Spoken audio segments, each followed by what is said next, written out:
Assalamualaikum warahmatullahi wabarakatuh. Teman-teman, jumpa lagi di channelnya Abu Fatan. Mudah-mudahan semuanya dalam keadaan sehat walafiat.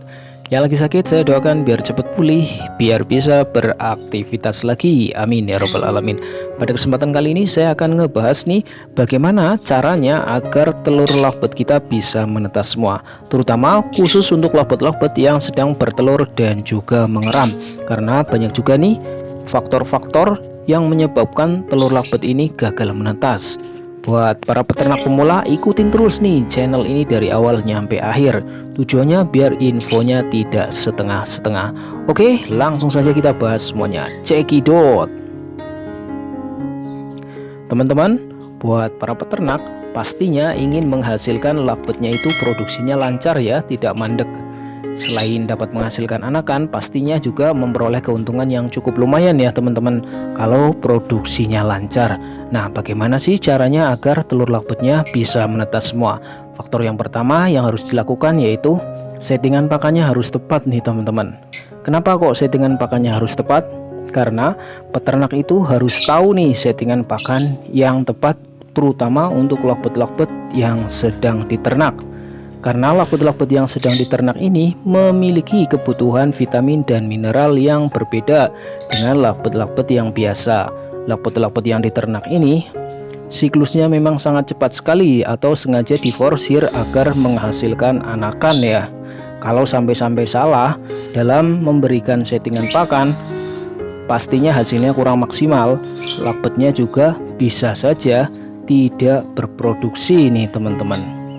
Kalaupun bisa bertelur, biasanya telurnya gagal menetas nih. Jadi sebelum Anda memasuki tahap breeding atau beternak lovebird tersebut harus diberikan pakan yang bagus.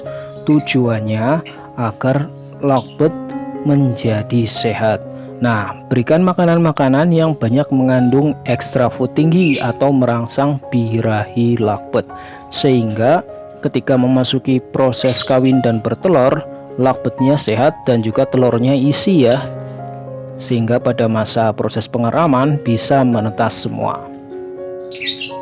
Cara yang kedua yaitu teman-teman tidak perlu sering-sering buka tutup glodok. Untuk peternak pemula biasanya sering sekali nih tidak sabar buka tutup glodok ya untuk mengecek lovebird-nya apakah sudah bertelur apa belum nih. Nah, kalau menurut saya ini kurang bagus nih. Kondisi seperti ini kurang bagus karena lovebird akan merasa terganggu dan juga mempengaruhi proses pengeramannya. Karena ada beberapa tipe lovebird yang memiliki karakter mudah stres. Jadi ketika teman-teman sering buka tutup glodok, lovebird-nya akan merasa terganggu dan stres ya. Jadi saran saya tidak perlu sering-sering buka tutup glodok agar lovebird lebih fokus dalam proses pengeraman sehingga hasilnya juga maksimal ya, bisa menetas semua. Oke, yang selanjutnya yaitu penggantian air minum juga harus rutin. Nah, ini kelihatannya sepele tapi sangat berpengaruh sekali untuk lovebird yang sedang mengeram. Karena lovebird yang sedang mengeram biasanya jarang keluar dari glodok ya. Kalaupun akan keluar glodok, dia akan minum dalam jumlah banyak nih. Jadi lovebird tersebut biasanya selain mengkonsumsi air, dia akan membasahi tubuhnya ya, atau istilahnya kita biasanya mandi ya, lovebird-nya mandi. Nah, ini adalah faktor alami yang biasa dilakukan lovebird, tujuannya untuk menstabilkan suhu tubuhnya selama proses pengeraman. Jadi jangan khawatir ya teman-teman. Makanya tak heran kalau lovebird yang sedang mengeram biasanya sering membasahi tubuhnya. Solusinya tadi yang pertama yaitu penggantian air harus rutin nih. Kalau di saya penggantiannya sehari sekali. Tujuannya agar air tidak tercampur dengan kotoran. Kalau sudah kotor kita ganti. Dan juga yang tidak kalah penting, sediakan nih tempat khusus buat mandi ya. Bisa pakai tempat atau wadah air nih, biar lovebird yang sedang mengeram ketika dia merasa panas akan membasahi tubuhnya, sehingga proses pengeramannya juga tidak terganggu. Nah, faktor yang selanjutnya agar lovebird bisa menetas semua yaitu tidak perlu mengecek telur dengan cara dipegang ya, karena ada beberapa orang yang suka mengecek telur dipegang-pegang ya. Ada beberapa karakter lakbet apabila telurnya dipegang, biasanya dia tidak mau mengerami telurnya, alias dibuang biasanya telurnya nih teman-teman. Biasanya karena faktor stres atau terganggu, lakbet-lakbet tersebut akan mengubur telurnya atau disembunyikan. Malah yang lebih parah, bisa saja telurnya dibuang atau tidak mau mengerami. Jadi saran saya, kalau Anda mau mengecek telur lakbet, tidak perlu dipegang-pegang ya. Kalau mau mengecek, cukup dilihat dari kejauhan saja biar lakbet tidak terganggu. Dan juga proses pengeramannya bisa lancar dan bisa menetas semua.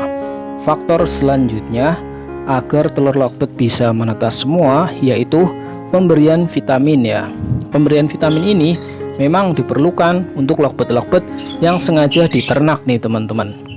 Pemberian vitamin ini tujuannya agar lakbet kondisinya tetap sehat dan juga untuk memenuhi asupan vitamin dan mineralnya. Apalagi lakbet-lakbet yang sedang dibreeding atau diternak. Lakbet-lakbet yang sedang bertelur dan mengeram, dia itu kan jarang keluar glodok ya.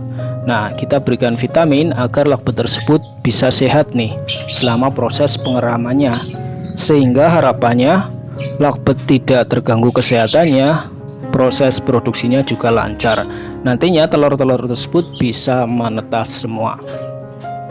Oke, itu dia ya teman-teman, cara atau tips agar telur lakbet bisa menetas semua. Buat para peternak pemula, jangan khawatir ya, karena kalau kita ulet dan tahu caranya, pastinya produksi akan lancar. Mudah-mudahan info ini ada manfaatnya nih teman-teman. Kalau ada pertanyaan, silakan ya tulis saja di kolom komentar. Nanti insya Allah saya akan membalasnya. Kurang lebihnya mohon maaf. Jumpa lagi di video saya selanjutnya nih. Assalamualaikum warahmatullahi wabarakatuh.